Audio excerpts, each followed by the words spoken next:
Hello and welcome to the Irish Hunting Podcast, the no bullshit podcast for the outdoor enthusiasts. If you're into hunting, fishing, fine wines and even finer foods, you've come to the right place. So pull up a chair.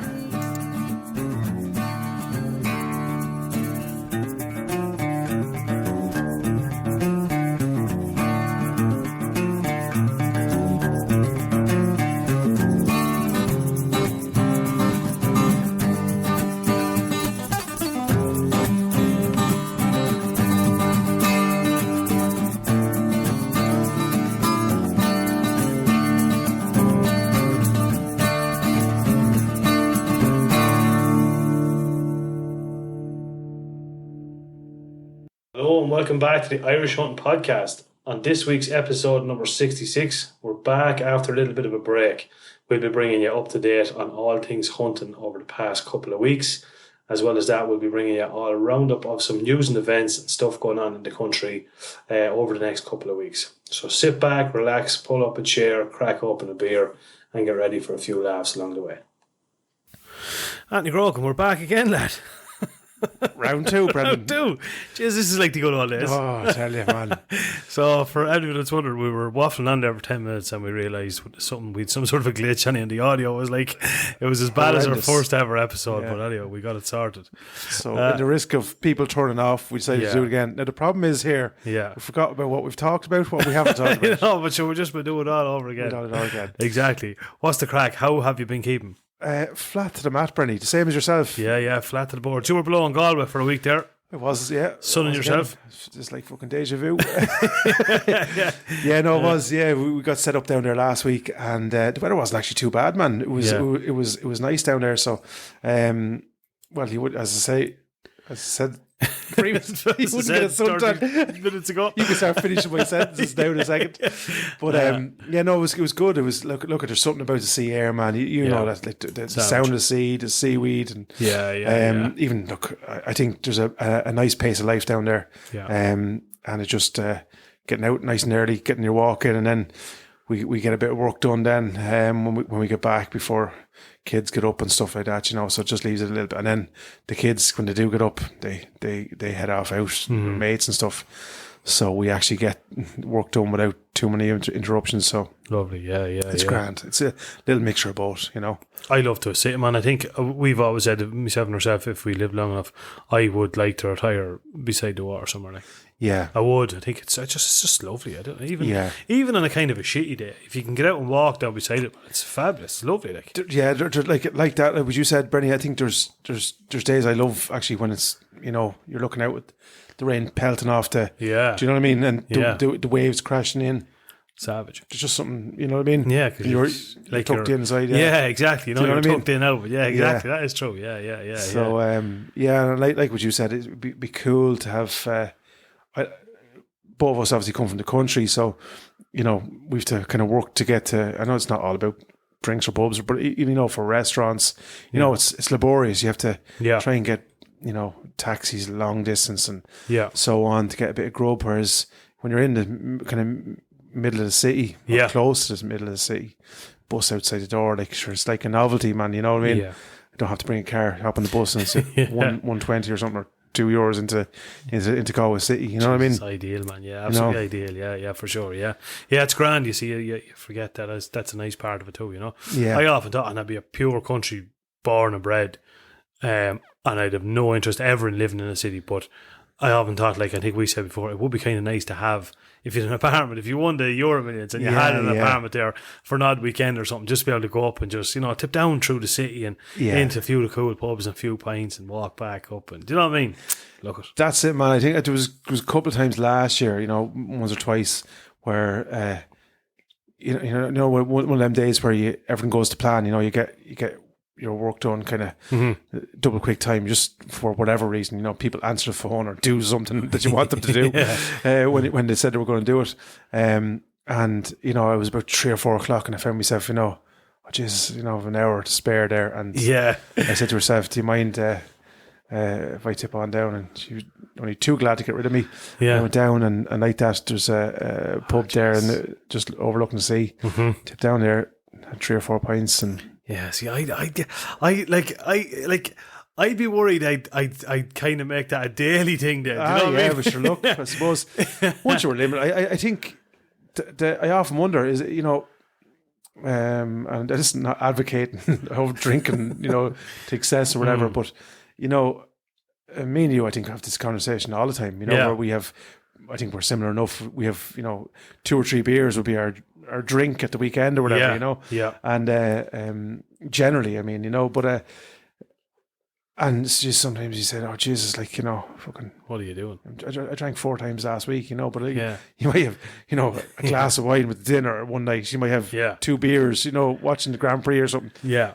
And you're beating yourself up, and I often think, is it, the stress of the worrying about the drinking you're doing worse. Doing more harm to the actual couple of drinks, we said that with the shed, didn't we? Like, the running, and you were the same. Like, you come back... I found myself last year, I went for a run to clear my head, right? Yeah. Because you hear about like people, it's great for the mental health and, and then you find yourself, you're trying to beat yourself, and then... Yeah, and then you're pissed off, you don't. Yeah, I'm more tired today now and I'm 10 seconds slower. What? Man, I'd be very simple. I go for a run and I could run, say, 4 mornings, do 5K and get a certain time, and then the 6th morning, 2K in, I'd be murdered with shin splints. Yeah. And then for the whole day, I'm kind of going, maybe that's it, man. Maybe you're just too old. Maybe that's the way it's going to be for now. You end up beating yourself up about it, and you're just like, fucking hell. Defeating the whole point, purpose of doing it is right, yeah. So I think both of us actually, without even being conversing about it, I think we've probably found... getting out and just going for a walk with the dog. Go for a walk. Do you know what I mean? Clear the go for a walk. Man. Yeah, exactly. Yeah, absolutely. Look at this. Yeah, exactly. Yeah. I walked down the other morning actually and I had the earphones in. I was just listening to a podcast, which I started the night before. And I was just looking and, you were able to nod at people walking. Do you know what I mean? Yeah, it's lovely. Yeah. Sunrise coming up. And I was just saying, that's nice. Yeah, last year when I was trying to run this fucking thing, snot dripping out my nose, man. I was gasping for breath. Yeah. I'd get back into the mobile and it'd take me, 2 hours to recover. Yeah. Honestly, God, just the truth. Yeah. Good for me mental health. Are you joking? Wake up next morning, knees shot, hips kill. Yeah. I feel 20 years older than I did yesterday. So what podcast we listen to? Oh, Pure. I was listening to one of the Joe Rogan ones, and his name actually. It's dumb. It was about the queering of society or something. Was the title? Okay. But yeah, it's kind of a societal one. I don't necessarily like his comedic ones. Do you know what I mean? Don't either. Now, to be honest, and I'm a big Joe Rogan fan, but as a comedian, no, and I don't get a lot of that American humour. Well, some of it I don't. But there's cultural differences, and I suppose they're talking about stuff that you can't relate to. Exactly, I think so. And I like that. So some of it's lost. Yeah, I think we're both the same. I think the likes of campaigns and stuff like that when they're on, or the even the psychedelic or the alien stuff. Yeah, you know what I mean? That's class. Like you can't stop it. Yeah, brilliant. Yeah, I actually listened to one there, and here I am promoting somebody else's podcast, but it's a different podcast, the Bad Friends podcast. Do you ever listen to that? No. Fuck, it's so funny, man. It is so. There's the famous line from it. You be on TikTok because you always get the same TikTok videos I get. Yeah. Do you ever see the 2 guys? One guy's Asian and the other lad's red haired, and he's on about Bobby's mom. I'm Bobby's mom. You remember that? Do you ever see them guys? No. Andrew Santino and Bobby Lee. Oh, jeez, man. Oh, I do know. Bobby Lee, he was the guy that was, when he was younger, was... Yes. And the 2 boys started laughing. He has his own podcast, him and Andrew Santino, and it's called Bad Friends, and it is so fucking funny, man. And they're American as well, but it's just... They're like me, they're 2 good taking mates, but they just take the piss out of each other. It's actually very good. That's enough for promoting anybody else's podcast. Talk to what's been going on hunting wise or club wise. I suppose we were talking about a club. Yeah.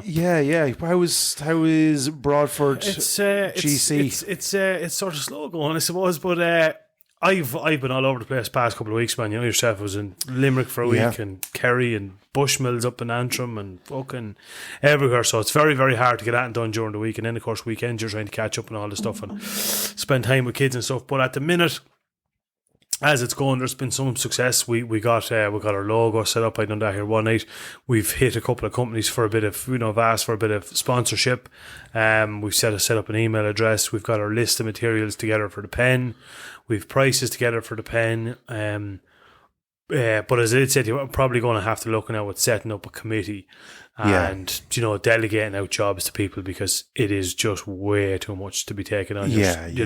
I know I have, Brian is helping out, but he's up to his eyes calving and stuff at the minute. And Big Mac, which I told you is the treasurer, so I don't know, he doesn't know what he's getting himself in for. But like that, if you could delegate it out, and just simplest thing ever to say, will you talk to that farmer about putting that pen there? Yeah. Do you know what I mean? Yeah. Or do you know what I mean? Who's going to look after signs for, Absolutely. I think that's probably where your role will be, the listing out all them jobs, and then starting saying, right, lads, who's going to take, even simple thing, like as you say, getting all the signs up, who's going to put them up? Yeah. Do you know what I mean? Like that, who's going to order the material for the pen? Yeah. Who's going to set up the bank account? You know what I'm saying? Who's going to now go to the printer and get the sign? Them type of stuff. Little things, yeah. And just start. And you'll find that plenty of willing people, once they're probably, everyone's probably just looking for that bit of direction now. You know what I mean? Where do we go now? Who does what first? Yeah, yeah. It's like, it was funny because, as I was saying to you earlier, even though we're local, and everyone, 90% of people in the club would know each other. But it's not like a GA club where they've playing football with each other from a young age and they'd know each other fairly well. Yeah. They wouldn't. And it's like that kind of kids disco type thing, or the safe fast course. You'd say, any questions, and everyone's kind of looking, or you'd say, anyone know what we could do, and they're all a bit afraid of what they're I think it's probably not, like, even I'd find myself when I was going to the Kildare Federation meetings, like, I don't know the mechanics of it. Yeah. You know what I'm saying? There's things happening that I'm not. Can somebody second that? Second what? That's true or whatever. And so there's a little bit of that where people will, they probably don't want to look stupid. You know what I mean? Asking the wrong question or whatever. So you'll have a little bit of that, and but I think if you start getting because we said, like, the pheasants are laying away. We've 30 odd, so we're only. Yeah, it's never. We're only 6-7 weeks now from poults arriving on the door. Yeah. Need to get the finger out. Yeah. That's from. I'm actually going to organise a meeting now for next Wednesday night. Yeah, that's what I want to do. That's what I'll do. Yeah, and then have your agenda done. Yeah, exactly. And dish it out. Yeah, no, that'll be good. Because in fairness, like, they're all real good lads, and they're mad willing. Yeah, exactly. But as I said, it's kind of a bit apprehensive. Going, oh, jeez, I don't want to look like you know. Yeah. So that'll be going on. That'll be the go. What's going on with you? You mentioned there is your building your big pen. Yeah. We've the poles landed last week, so and we're due this week. But as it was rightly said, the weather is just fucking horrendous. Thunder and lightning even last week. Man. Look, unreal. Yeah, it's been raining now, man, since last summer. Like, it has, man, since August. Just literally raining. Yeah, but the ground is saturated. But last night was lovely, man. It just had the resemblance of some sort of a normal day. But the poles have landed. We're going to drive them. We've the area set out. We're going to just clear with a few trees, just small little bushes and stuff, just to trim. Get them drove now at the weekend. That's all we want to get done, is just get them set out, squared out, and drove. And then we can start. It'll come together very quickly after that. But I've the drinkers and feeders and all done. We're going to bring water over to the pen. She's going to be 60 foot long. By 20 odd foot wide. And we're thinking is 3 compartments, definitely 2, but maybe 3, and that way then we can keep our young birds in the 20-foot section, and they can tip around in that while the foliage is coming on in the large pen. So we've options of, you can rotation, from one middle to end. Give everyone a chance. So you're doing like a rotation that you're not, or else you can open up 2 into 1, because we have the 2 pens obviously now as well. So, we have an overflow in the other one. So I think we've gathered 30 odd eggs, I think, so far. The hens, we took collection of. Well, I went down and collected them. Went down and collected 22 hen pheasants, and we released 5 or 6 into the wild. There was cock pheasants hanging around our pens, wild ones. Okay. A few hens that we had, trying to get in at them. And I actually put up a cool video. I don't know where you've seen it. I didn't. Where when I released the hen pheasants into one of the pens, there was a cock pheasant, wild one, hanging around the pen. And of course, I let out the hens, and she, of course, dig it up in the net. Well, you want to see him coming in, man, trying to get at the hen. No way, lad. Yeah.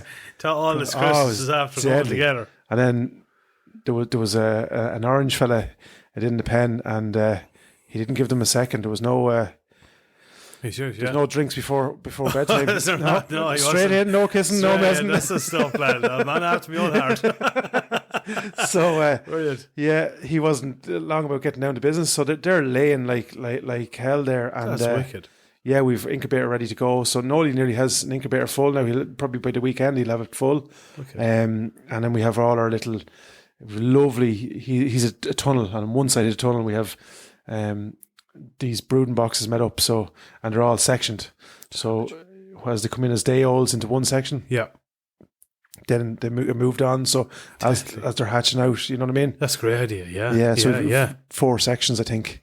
And then he has lovely drop down wire mesh and thermostatic lights and stuff, heat lamps. And once they get to the end one, then it's up into the first pen. So savage. We have that little rotation going. That's a great idea. Yeah. That'll cut down on cost to go by 2 when you get that kind of up and running, won't it? Yeah. Now we're still gonna proceed with exactly what we did last year, I think. And then whatever we get out of our breeding program is going to be the bonus. You know what I mean? Yeah, exactly. Yeah, but that's the right job. Yeah. But it's all sustainability too, and you're going to. It's like gradually progressing that you'll have self-populating. Yeah, exactly. Yeah.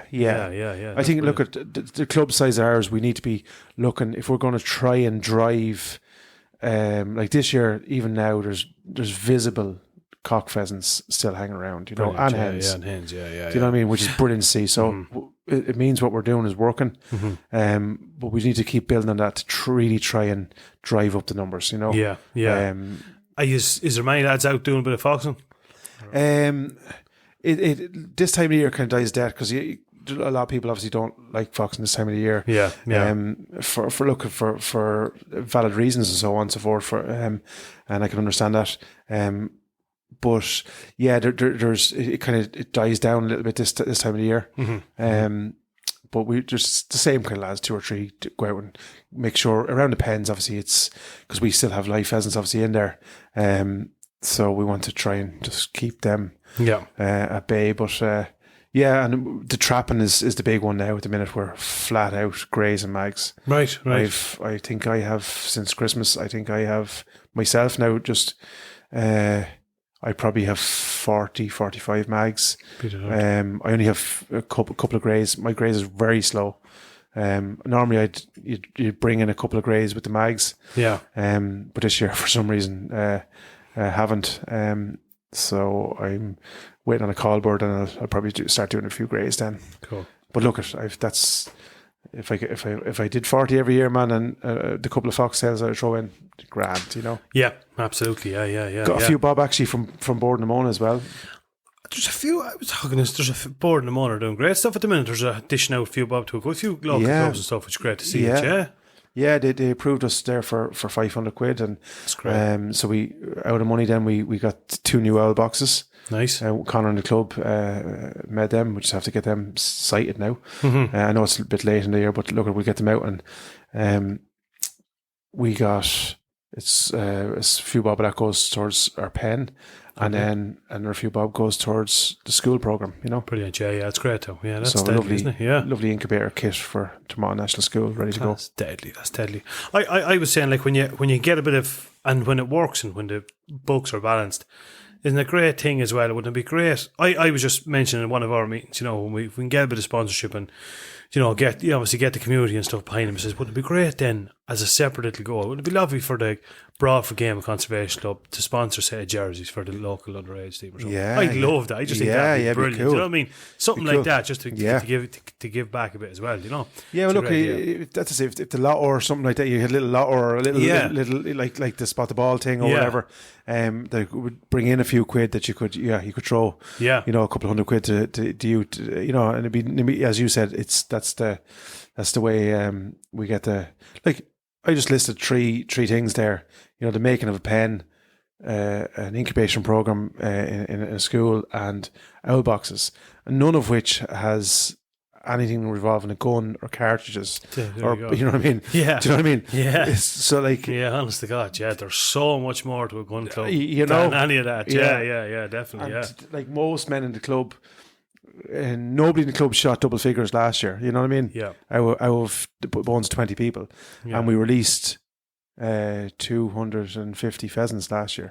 So like, do you know what I mean? Yeah, exactly. Yeah, exactly. There's an awful lot. Yeah. As I think I was saying before, I'd say if we were on a good year, if we released 250 birds by the end of it, if 50 were accounted for, that'd be about the height of it, I'd say. Yeah. So there you go. Yeah, no, it's good. Yeah, exactly. Yeah, we were supposed to be going out lamping tonight, but the weather is same old. Lamping, I don't know what you want. You want a submarine, man? Oh, stop, man! The weather is just absolutely fucking bucking. Horsing it down. Yeah, and it's going to be like that for the next couple of days. So, we will come back to that at some stage, but tonight it wasn't going to happen. No, we have the gear now and all. So look, we will definitely. I think that's our aim is to do a little bit more interactive stuff and kind of bring you on the journey with us a little bit. Yeah, exactly. So it's exciting stuff. Yeah, definitely. Yeah. Come here, we're going to talk. Europe's been down a couple of hunting stuff. We're going to get to that now in a minute. But we'll do a little bit of news first, will we? Yes, let's do it. Here we go.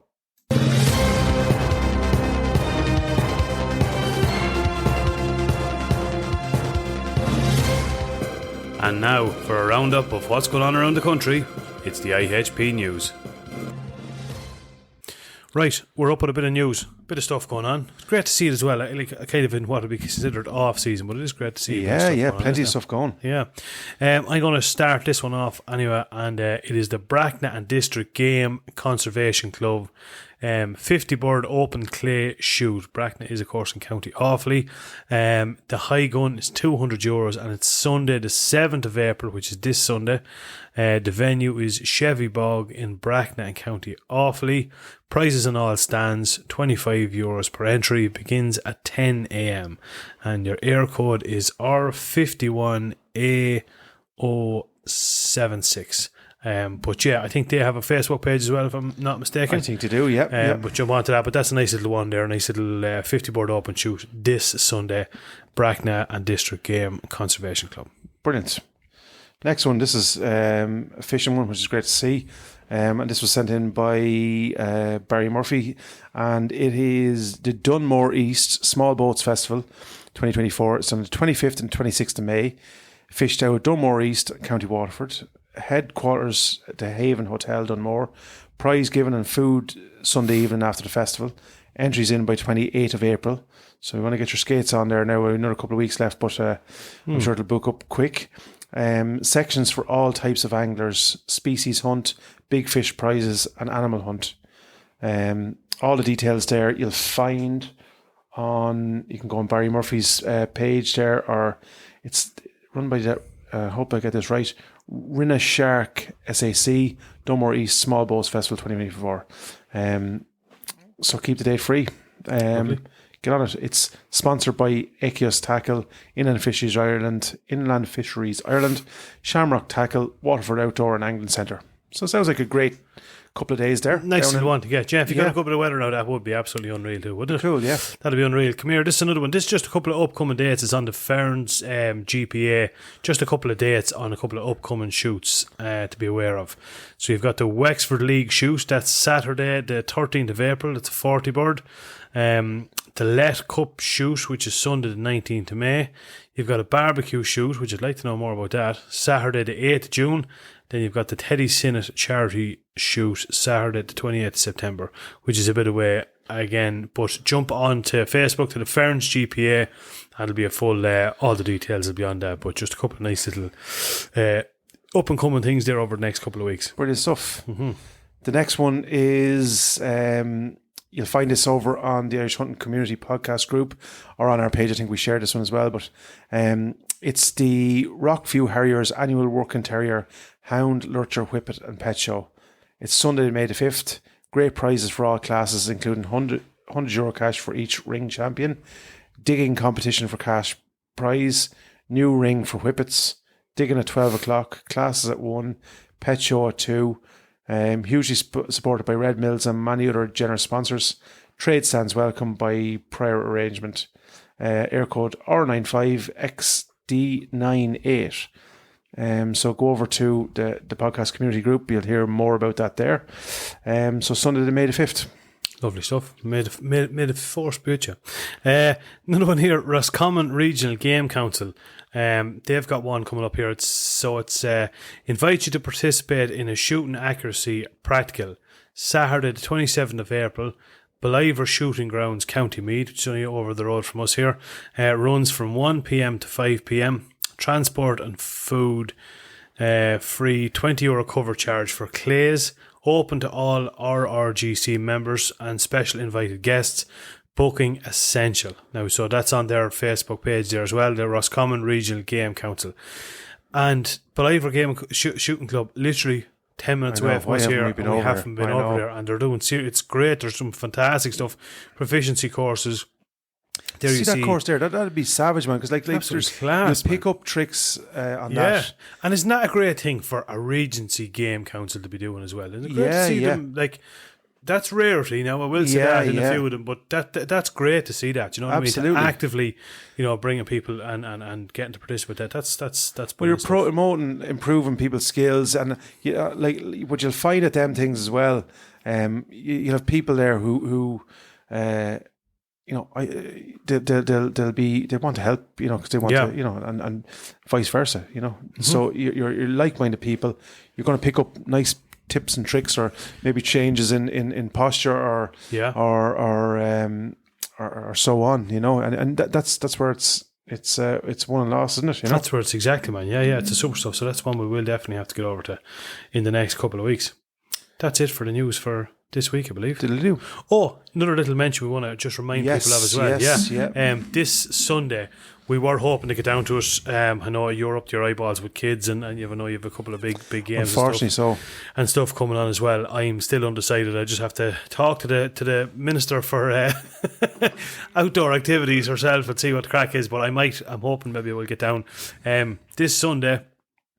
The PRS 22 league that we had Shane Conlon and Dean Farrell on a previous episode talking about, that's going on this Sunday in the National Shooting Centre in Tullamore. Stay with us. We'll be right back. Welcome to Untethered and Wanderwise, where adventure has no age limit. We're your co-host, Heidi Brandist and Nikki Mahundro, and we're here to inspire and celebrate women over 45 who are embracing their independence and want to explore the world on their own terms.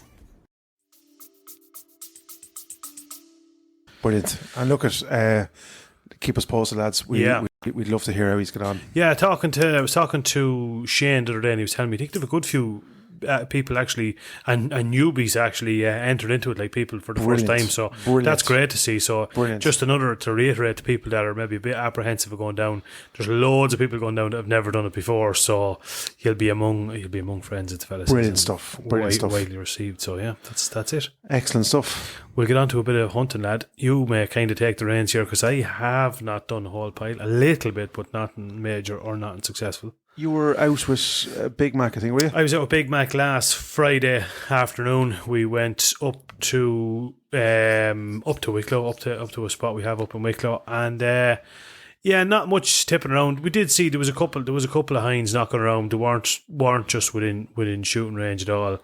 And then kind of one thing led to another. Then we kind of spotted something. I could see a kind of a head moving, but wasn't moving a whole pile. And it's up again, kind of one corner of a field across the river and up in the far side of the valley, and kind of wondering what it was, and materialised that it was a cow that was after calving, and the calf was stuck sort of halfway in a drain.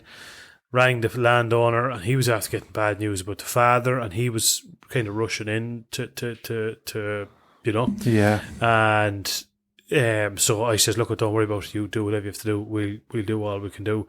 And myself and McKeeve went over, and we had a job because she didn't want to go away from the calf. Yeah. And McKeever trying to run and distract her, and she'd kind of take after him that I could get over and try and get the calf up. But it was hard work, but we got the calf up and got it. Looked fairly good now. It was a lovely little Charlie calf, and but we could do all we could do, you know, that sort of way. But anyway, long story short, what paid to the hunting. It did.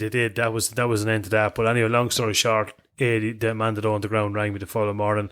The father was well, the cow was well, and the calf was well. So all was well. Yeah, didn't get a deer, but all that was good to be. More importantly, I suppose.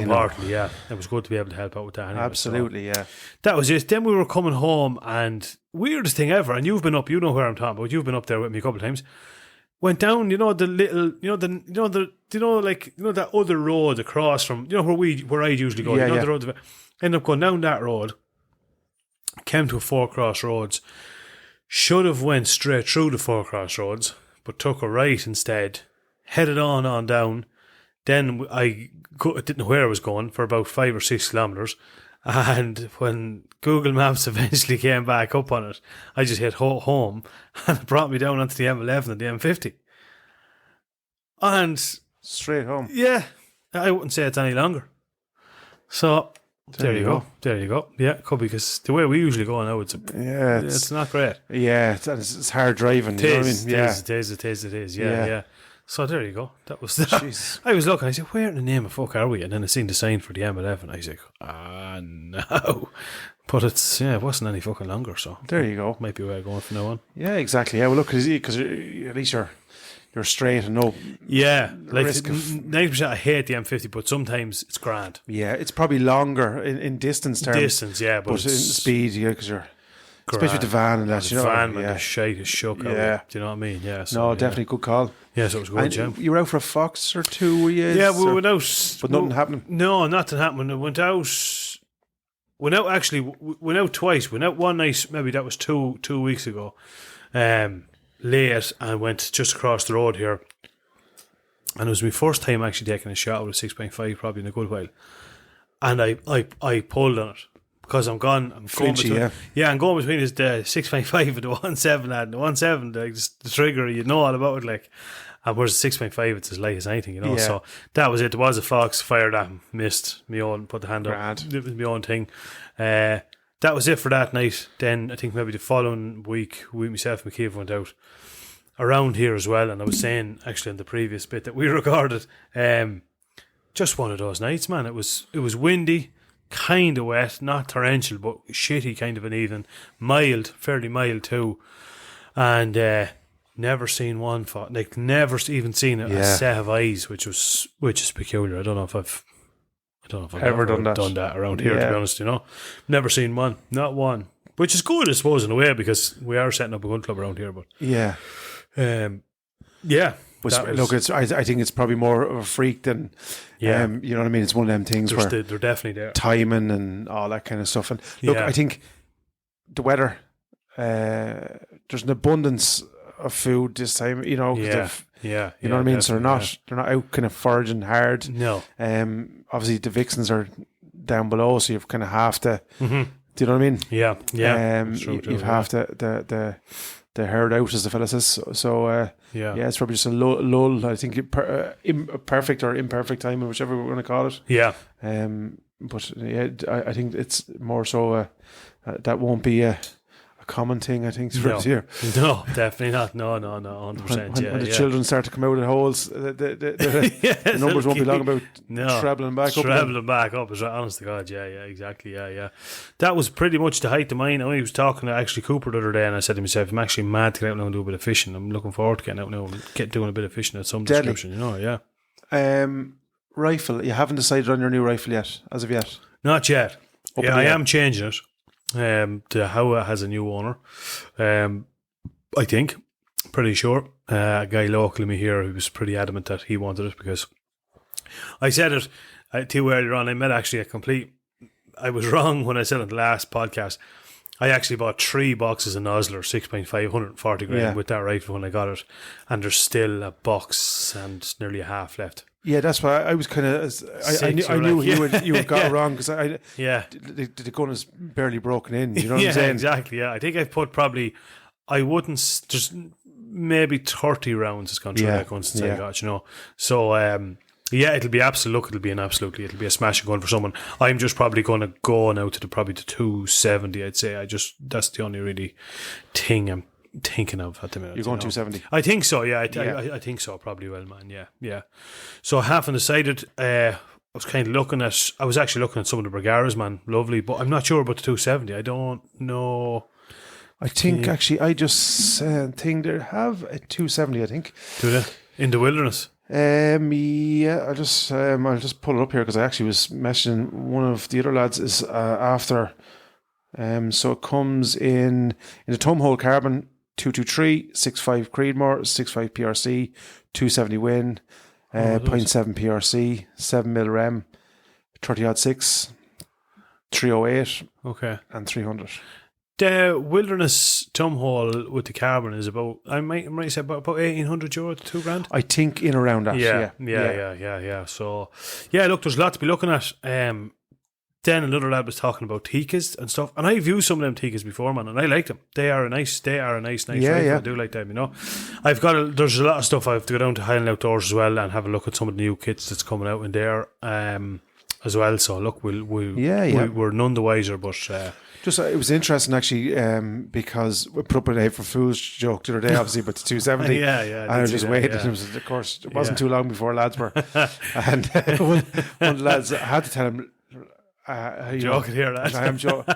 Ring up the local gun dealer. Anyway, 100 boxes of 270. Yeah, but what did come out with actually because it was funny, not funny, but out of a joke, because I know a lot of the 270 versus 6.5s is obviously is the ongoing bit of crack, but. During the year, I remember Rob telling me he had to switch ammunition a couple of times now. The last couple, so from SAC or yeah. So, and that just like that kind of went out of my mind. I just thought maybe because it was a bit of a load with ammunition generally. Yeah. So then I put up a poll then to see was this an issue because I got loads of messages actually saying, well, actually no, can't get it. Not struggling. Yeah, it was to get the one that. They wanted or whatever. So, and it kind of came split 50-50, I think it was 48-52. That a lot of people are experiencing difficulties. Now, I suppose the good thing was the likes of some of the friends of the podcast and stuff, Tommy Kelly and Paddy Carley and Wild Hunter, Centre Gold, they all put up the stock that they have. So hopefully a few guys got a bit of a hand out of that, but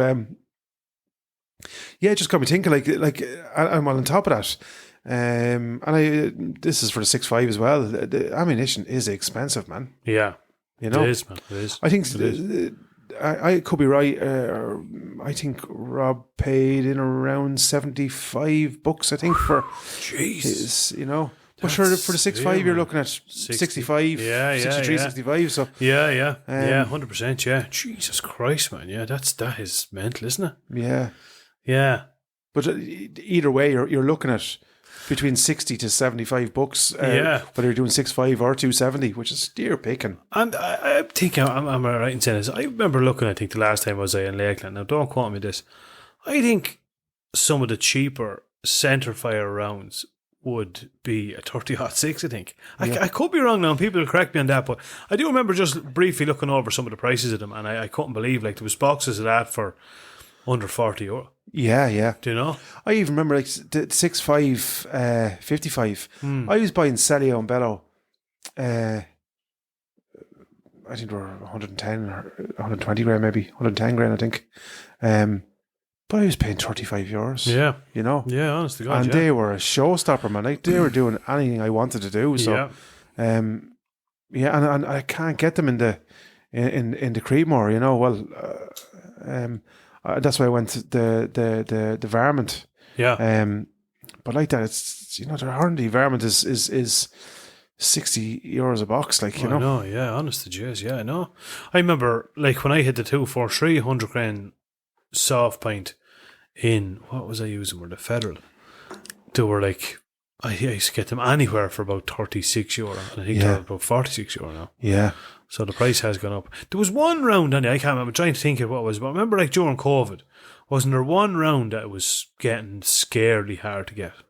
I can't remember what you remember. No, there was one caliber. I don't know. I thought it was 270, man, because I remember like a dream to me. Wasn't it? I don't know. Wasn't it? A lot of the Americans were buying up. It was either 270 or it was one of the more popular rounds. Anyway, yeah, you know? yeah. I don't know. I thought it was 223 or something. I can't fucking remember. But I remember there was one, the money that was getting it. It was kind of almost getting it hard to. And now, before anyone says, you know, I used the Varmint obviously for fox, and I've the X for the deer. But like, it's deer picking, man. Yeah, you know, pardon the pun. That is expensive now, in fairness, yeah. That, well, I mean, like, if you're getting, I suppose, you know, realistically it's not, but you wouldn't be just going trigger happy with it either. Like, you want to be getting a return out of it, you know. €3 a fucking round. Yeah. Jesus, that is and the rate I miss, man, that's not good fucking odds. That's not a great return, you know? yeah. I was gas actually as well, and I didn't hear much about, because we didn't do really any waterfowling, or little or none of it this year. No. But remember, there was an awful lot of talk at the start about lads about that a lot of the wholesalers had ordered in very, very little of steel shot. But that never materialised. Never heard anyone that couldn't get it or anything. I'd say that was probably a rumour released by some sort of a supplier. Yeah, probably, yeah. Clever enough. Yeah, probably, yeah. Yeah, I don't know. I never heard much more. But I say we didn't really fucking use much. No, and look at, I think we've a little bit of a repair to do on the Emerald Lady now. We get her singing before our next little excursion. Trout season's in. Yeah, and I have to catch a pike, man. Yeah, most importantly. We're going to get on to that in a minute. You were as close as. Close as. Close. But close but no cigar. Look, I think there's probably an ongoing thing, a cost of living stuff that's driving. Some rounds are going up 20, 30, 40, 50%, you know? Yeah.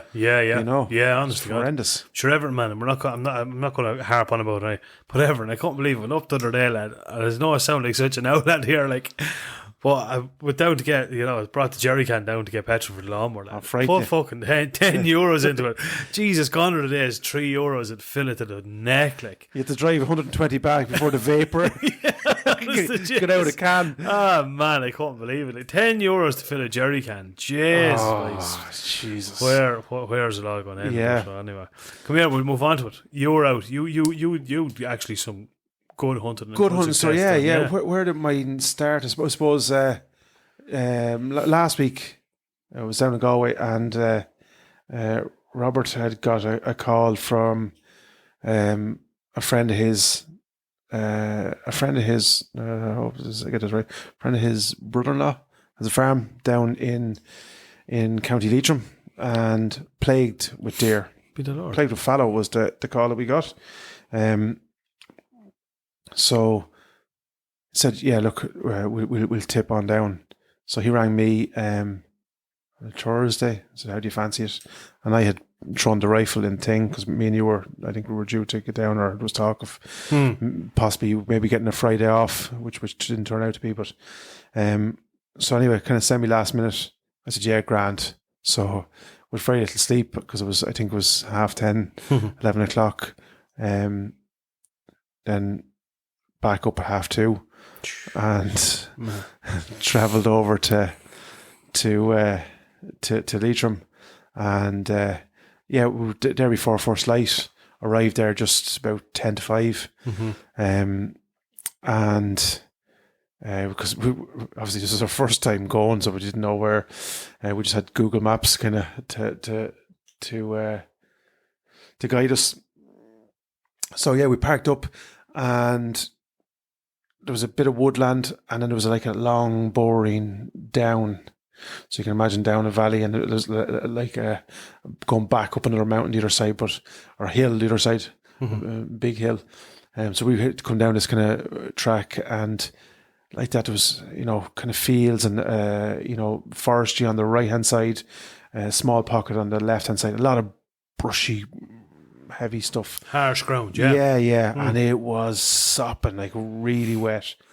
So yeah, got down to the end of the bottom of the kind of the valley where it evens out, and next thing, just caught the flicker of something moving in probably 2 fields away. So we kind of stalked in, and we perched up at this gap, looking in at this field, but it was like it was a broken hedge between us and the herd, and there was an open field to our left, and we're hoping we're going to break on the left hand side. We wait, but they were. The next thing, they skipped through a little gap and off out. So I said, "Fuck, that's our morning gone. Now we're traveling the whole way down here." Do you know what I mean? Yeah. So anyway, we trekked on back up there, and we just started to see track everywhere. And I said to Rob, where are all these fucking deer, man? Do you know what I mean? Like the forestry's right there. They'd be coming out to graze. But the problem was they had so many options of where to go. Yeah. Do you know what I mean? Yeah. So we came back up, found our way back onto a boreen, and we started to trek back up, and we used kind of Google Maps then to dictate the fields that we had permission in, and we came to a gate off the boreen, and we just looked in, and it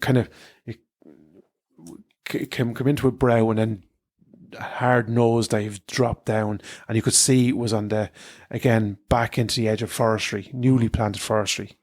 And we both kind of looked at each other and said, "Yeah, look, we'll give this a shot," So he took the left-hand side of the field, I took the right-hand side of the field. Or sorry, vice versa, left, he took right. Not that matters, but so we were a couple of 100 yards apart heading towards the forestry. And the idea being that, if it was kind of like the field kind of went down and kind of split into two, near the bottom. So whoever got lucky first, So I was coming over the brow of the hill, and just as I come over across the brow of the hill, I just seen something moving, then another moving, and this was, maybe 250, 300 yards away at this stage. So I'm looking over him, I'm trying to, get his attention, to say that, there's at least 4 or 5 here I can see. And he's looking over at me, and he's there, giving me the thumbs up. And so I was kind of grand. So I stalked in another, maybe 50 meters, just before it started to nosedive down. So if you can imagine, it was shooting like literally straight across a kind of a dip onto the other side of the incline. And the next thing, man, it was like I could see everything moving. There was into the wood, and you could see things moving everywhere. So got up on the sticks and had a beautiful shot at a doe. I looked over at him to see where he was, and I couldn't see him. I said, "Grand, so I have time here. I'll wait for him. He's probably coming across to me." So I'm looking then. I said, "I'll have a look around," and I'm looking at this doe through the scope as clear as day. Now I have a perfect shot. And with that, she drops. No, the other fucker had the exact same one. And out of all the deer that was on, I'd say there was 15 or 16 deer on the fucking side of the hill, man. And she drops, and with that they all start to scare. I said, "Well, fuck yeah." Anyway, so I do wait. So I wait, and wait till it calm down. And I said, "Oh, jeez, that's them gone now, Yes. But up the left hand side, I seen something moving, and it was like patches of forestry, and there was like little green areas, where they'd obviously milled the trees out of it. Yeah. And next thing out, another doe just came perfectly broadside for me, and nailed her. Love. Perfect, one each. And what we didn't realise was that just at the bottom of our field, lovely disguised by a lovely bit of brush, was about 6 or 7 foot wide stream. Nice. And our two little does were just the far side, and we didn't know there was obviously a crossing somewhere that you could get from one, but we didn't know which way to go, left, right. And I said, "Oh, we just may go across." So, he the other fellow was too eager, man. You know what I mean? You can't look. Yeah. Youth for you. Trying to be, you know what I mean? Trying to be the big lad. Oh, Yeah, sure, look. yeah. So going across he said, I said, look, there's rocks there. You won't be able to. So I got a couple of rocks. And I started to make a kind of a hop across. You know. Yeah. Because it was only 2 foot. No, he went in and the rifle came off the shoulder. Did he tie a bandana around his head, mate? No. Hold the knife in his mouth. Oh, brilliant. So we went back up the other side. So over we went, skipped across, and look, we had a nice drag back, man. Did you? Yeah. I would have seen who was dragging him. Oh yeah. Video Honestly, evidence. Video. You had a bit of a road train thing going on there. I'm telling you, man. Yeah. So I know there were. I got me thinking, right? I know we put up. Lads are saying, one lad actually said, right, you're pulling against the hair, pure hardship. I don't now. I know what he means. It's like cutting against the grain, you know. But lad, of all the things that I was worried about, it was probably the 3-foot boggy, shitty ground that I was. Jeez, you could have a pint there, lad. Would you reckon? I wouldn't say that makes that much difference, there, would it? But jeez, lad, he could have a pint there. I'll tell you that. Do you ever notice that? Like if you the difference, try and run your hands up through the hair. Yeah, and then yeah. Run it the opposite way. But now, man, a pint there. I mean 3.5 inches of muffin shite, man. Aye, but if you like, I know, but if you imagine imagine your hand like that, trying to pull it into the muck that way, yeah, versus having it turned that way and pulling it along the muck. Some difference. Maybe so. I don't know, but by chance I'll be chancing on you. Yeah, well, look, we'll have to pull him by the next time because I think it's popular demand. I think. I'm just going to interrupt you there because I want to put this out to people and I want to hear people's. I'm thinking about the next time I'm going up to, this place in Wicklow. Myself and McKeeve were there the other day. Now, had we got deer, the drag out would have been outrageous. No, I mean outrageous. And I was half thinking of the next time bringing the quad. You know what I mean? Yeah, Coming down nice and early, ride the quad down as far as you could go, then get into your spot. Do you know what I mean? Jesus, do people do that? I don't know. Do you know what I mean? Like it'd save some mess. Oh man, like that. Now we're coming back up the hill, and in fairness, like obviously we were both pulling, but like the two of us were blowing, man. By the time we got to the end of it, I'm telling you, man, blowing. Now and they weren't any light. Like I said to him, I said, man, this is like when we took off first. I said, it's just a dream, like compared to the big old fucking donkeys we pulling the week before, and we were both kind of. But by God, man, by the time we got to the top of the hill, you know, it was two of us under pressure. Yeah. What weight were they? What weight were they? I suppose would it be 70 kilos? Less, I'd say, Brandy. Less. I'd say 50, 55 kilos. 50, yeah. Like at that rate, if you backpacked them, would be an awful lot handier, wouldn't it? See, we're going to.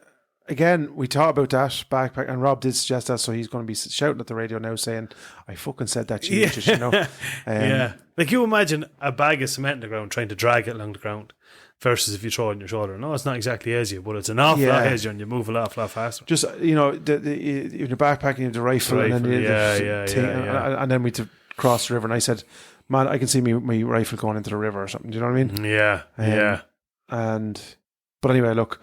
We didn't. We dragged them. Yeah. But like that. Look, it wasn't. You know, it wasn't. It was only 55 kilos each. It was not. You know. Lads out there saying, come on, lads." But it was just a lot of it was up that way. Do you know what I mean? Yeah. 100%. That's hardship. Now. It is tough going. Hardship. But it was great. Look, it was great. We had a good laugh. On the way back up, and every so often one of us would stop pulling, just see if the other keep the other fella honest, you know. Yeah. And he ticks on them. No, none of them. No. But that Rob actually picked up a tick on the 2 weeks before. Oh, did he? Yeah. Yeah. Right. Yeah. Had it on him, like. Yeah. Oh. Yeah. Fucking thing. In a very precarious spot. Oh, be the Lord. Right. I told him that wasn't a tick. That was. No, that's what you're playing with, lad.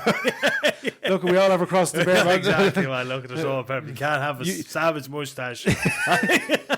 You better hope that tick sucks like. There's a lot of swelling, right. but no, yeah. So that like that, there was no visible ones anyway. Okay. But here's, I suppose, I was thinking, so the first hare we seen were fallow, and we seen a fallow buck, and we were told it was all fallow, and of course, just oblivious to all that, or any other alternative.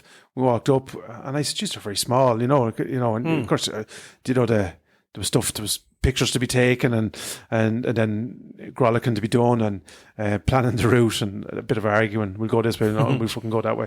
And then, I noticed, I know this time of the year the hair was coming out. I think they shed a lot of hair this time of year, whatever. And colour changes and so on. But there was obviously a lot of spotting, which I know Sika can have, but taught none of it. And they turned out to be Sika. Yeah, and it was just that got me. And I asked a question on Facebook, and probably your man who I asked it wasn't the most sharing of an individual, but he said, "Oh, that's common enough where you shoot like Sika and fallow intertwining." And look, that's fair enough, and a few people have said the same since. Just personally, I didn't think they did. I didn't think they conversed hugely in the same general areas, And I'd love to know, because this is the big thing, in and around Wicklow, when you shoot. Whistling, and you know what I mean. It's like fucking. It's like a train of dominoes. Yeah, not a whistle up there. And then that got me thinking: is there any like behavioural traits that are, you know what I mean, that are passed off from groups of deer? Do you know what I'm saying? Yeah, I know what you mean. Yeah. Yeah, well, I would agree with you that I would have never thought, if someone said to me there was fallow, I would have said, well, there's no, I would have thought, I didn't know of places where there were both, obviously knew where to be red and fallow, or red and fallow, and Sika and red, and obviously the hybrids and all that, but I didn't think. Yeah. Yeah. I don't know. I wouldn't say that. No, I know they don't. They don't interbreed the fallow and Sika, but or not that I know of anyway. No. I could be corrected on that. Like, is there fallow in Wicklow anywhere? That I don't know. Don't know, man. I'm sure hopefully someone will let us know. Like, not that we're going to try and poach it, but no. But I mean, genuinely, I would be interested to know that. Realistically, like when someone says fallow to me, I would think obviously parts of Tipperary, and obviously there's abundance of them parts of there, and Leitrim would have said there was definitely some up in Leitrim, because I know a couple of people living up there. The Midlands would be hot spots for down like kind of Tullamore, Emo, Laois, up around the Sleeve, Blooms, that neck of the woods. That would have been kind of sort of. And I this is look at maybe incorrectly my, when I say behavioral stuff, I'm talking about, obviously, like, people say what the fuck, but like when I think of fallow, and again, I wouldn't have huge experience in shooting fallow, so you could count it on one finger. So, but I would have like anywhere I've seen them or I've heard of them previous to this, it would have been access to love. In my uneducated opinion, the nice grazing, they always kind of tend to head towards the nice green pastures and stuff like that. They seem to be fond of that. Whereas Sika, are pretty robust. They'll hardship, hard weather, hard conditions. You like the Wicklow, where you rushy kind of ground and stuff. They thrive on that. I'm not saying that they don't like grazing, because they do, but that tends to be their where they excel. So that's what I was wondering. Is that kind of behavioural traits, passed off when they're kind of. Look, I was only being inquisitive, but maybe some lads might be able to shed a bit of. And that got me thinking as well. I know the Sika and the Red were force bred at the start. And I think all Sika originated from, we were talking about before, two in Power Score, I think. Why don't Fallow breed or interbreed if it happens between Reds and Sika? Yeah. What is the reason? I'd love to know why. Yeah. Now, I know there's probably they're two. I think the Red and the Sika, and I could be way off in this, but they share some sort of genetic trait, as far as I know, in terms of their genetic makeup. And I think Fallow is. I know they're 3 different species, but you know what I'm trying to get at? Yeah. It's like a step removed or something. Okay. I don't understand why one would, or has it ever been tried? Do you know what I mean? I suppose. Well, when you look, I suppose if you look, I'm not saying this is either, but like you see a Sika head, a Sika rack, a Red rack, and a Fallow rack. The Fallow is just completely different. Yeah. Whereas I know obviously size-wise the others are, but there are an awful lot more similarities. Yeah. I suppose I'm just looking at my one here. Do you know what I mean? And it's completely different. You know. Yeah. So maybe there's something in that, man. Yeah, that's a good one now. Hopefully. Yeah, it'll be interesting to see. But yeah. So that was we dragged them back up, got them loaded up, and we said, sure, we'll hit for a bit of breakfast, and we found a little spot for a breakfast room. We had a cup of tea. And then Robert had packed a van with rods and fishing equipment. Convenient. Yeah. So we said there was a little lake close by. Tipped down there, so over the little turnstile. Okay. And there was a little kind of like a walkway into a T. You know what I mean? For so out we went in that and started spinning there, and great crack. It was lovely. The weather was nice. Do you know what I mean? Nice, it wasn't too cold, wasn't too warm. I actually sat down and started spinning a little bit, and had a bit of crack and messing around with different. Look at it. Check out this cast. This is going to be the one. And Rob wanted to move on.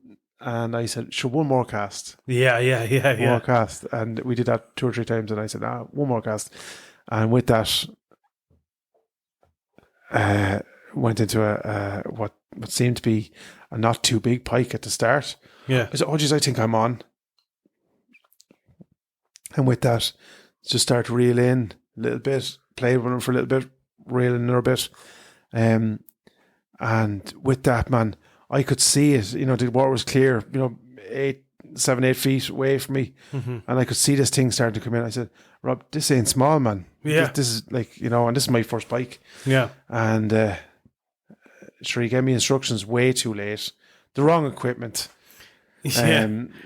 It's all his fault. So let clarify it now because there's people, you know what I mean? There's avid pike fishermen here. And they ain't going to be happy, man, when they hear this. So. Yeah, we know where trace, man. Oh, jeez, man. I wanted to punch Rob in the face. He knows better now. He knows better than that now, man. He does. He set me up to fail, man. I tell you. Jesus Christ, he knows better than that now. What he did was he lashed 2 rods in the back of the van, I think that even, and his box of tricks, and he won't admit it, but he forgot them. And he said to me, you don't need him. You've got it. And so with that, look at inexperienced, obviously. The pound signs were lighting up. I was going to catch this big you were already thinking monster. Picture. Look at this page. Oh, jeez. First pike is going to be a whopper. And got him. And next thing, up he just came, turned and went off with the... Yeah. Hardship, and it'd be like I put it in layman's terms. It'd be like going deer hunting without the knife. Just saying, fuck, I won't need a knife. Do you know what I mean? It's one of those things. Look at he broke the line. Look at there was he went off of me lure, and because next thing this is mad. I don't know. He used to come up every now and again, like way out. Now, he wasn't coming back near us, but Yeah. he'd go back and he'd do this kind of splashing it, like as if he was trying to. Obviously, he was trying to throw the lure, I presume. Yeah, I'd imagine so. Yeah. Yeah. But was there other fish like, or there's wallaby, bear, the trout wouldn't probably. I don't know, would they be raising yet? No, I wouldn't think so. I don't think there was trout in this lake. I don't think. Okay, No. Okay. Yeah. Some experience though, like it's just it was raging for you now. I would have loved you to land. You know, that would have been great. You know. So yeah, we started down. We're changing spinners, and we stayed there for 2 or 3 hours, man. Lovely. And there was fish jumping, like, you know, there was or splashing. So I don't know what would pike be splashing for. Every now and again, one used to come up and fucking make like a splash. I wouldn't think I wouldn't have said that was pike now, man. I would have you'd see trout jump up out of the water. And Yeah. splash down. All right. Yeah. When they're trying to. But this was, you know, that where we were, that lad was jumping. I seen him jump. I presume that was to. Yeah. But I don't know what the fuck he was after. I don't know. I honestly don't know. I haven't got a clue. You'd see, as I say, certain times here, but I would have thought it'd be too early. But don't ask me now. I'm not. Yeah, you yeah. know, I wouldn't be a guru, but yeah, definitely you'd see the trout jumping. All right. Yeah. Yes, I don't know. That's a good one now. Yeah. Yeah. What do you reckon about? You were saying about 8 or 9 pounds. That's Rob seen him as well, so probably presuming just 8 to 10 pounds. It would have been lovely, like just a nice one. Yeah. Honestly, Jesus. But overall, look, brilliant kind of experience anyway. Yeah. You know, to get that close. I know it's. I'm going to get one this year. You know, that's me aim. Yeah. You will, man. Yeah, sure. Jeez, yeah, you will definitely. Yeah, bring us somewhere good. There's some serious pike being caught on the Bine, lad. Yeah, they're at the fine chase. Yeah, monsters. Yeah. So there you go, and it's still good time of the year for the pike. Oh yeah, 100%. Yeah, I suppose when the weather warms up, like I think at the start of it, like when it's cold, they kind of tend to be on the bottom and sluggish. So kind of a bit of dead baiting is usually the trick there. They don't want to overexert themselves. But then when it starts to warm up and stuff, then that's when they'll Get go live, after yeah. your lures and stuff. Yeah. Yeah. No, that's my understanding of it. As I say, I ain't no expert, and I'm sure I'll be fucking corrected. But that's my understanding of it now. Yeah. Yeah, I think it's as Noel said, it's where preparation meets a bit of luck. You know what I mean? Yeah. Or, you know, whatever. You know, it intertwined right conditions and you know, like that. I think. As you said there, weather conditions and look, it's like it's as simple as this. You know what I mean? You know, the fish has to go in front of your lure. That's it. That's 100%. But you have to put the lure there in the first place. Do you know what I mean? That's the bit I was trying to get at. Yeah. Badly so. No. Yeah. So that was that, and then last night obviously then did a bit of fox shooting. Went out. I think me and you were due to hook up. That kind of got me in the humour, and then you had to other commitments to cancel or whatever. And I said another way when you're kind of in the humour then, and so I just said I'll chance Nolly, and Nolly's the elder statesman in the club, and so he said, yeah, come on up. I said it might be just after 9, so it was 9:30 by the time I got up, and with that, and I was on the way down, and I was glassing a couple of fields on the way down to him, and I said, there's 3 up there, you know, already. I see, you know, so I knew they were moving. So grand, we picked him up, headed up around the gun club, did a bit of a run. We seen a double actually outside the front lawn of one of the houses, so no shot there. And then there was one in between a couple of horses. So again, field that we actually, it's in the gun club, but we wouldn't disturb the foxes, so we left them alone.